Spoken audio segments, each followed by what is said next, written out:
আসসালামু আলাইকুম রহমতুল্লাহি বারাকাত। শুভ সকাল। মর্নিং এ আমরা নাস্তার সাথে কি সবজি দিব, কি করব এটা নিয়ে আমাদের গৃহিণীদের টেনশনের শেষ নাই। তো আজকে গৃহিণীদের জন্য চটজলদি একটা ভেজিটেবলস নিয়ে তৈরি আসছি। ভেজিটেবলসটা অনেক সিম্পল বাট এত বেশি টেস্টি, রুটি এবং পরোটার সাথে খুবই মজা লাগে। প্লিজ বাসায় সবাই একবার ট্রাই করবেন।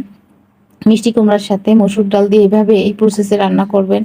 রিয়েলি এটা এত বেশি টেস্টি হয়। আমি এভাবে রাখছিলাম। অনেক মানে যাদের তার একটু বেশি টাইম আছে, যারা একটু টেস্টি করতে চান, তাহলে অবশ্যই এটা কুক হয়ে আসার লাস্টের দিকে যেয়ে অবশ্যই একটু বাগার দিবেন পেঁয়াজ, রসুন, একটু জিরা দিয়ে। তাহলে টেস্টটা আরো দ্বিগুণ বেড়ে যাবে। বিশ্বাস করুন, সবজিটা অনেক টেস্টি। ট্রাই করবেন প্লিজ একবার। ভালো থাকবেন সবাই। আল্লাহ হাফেজ।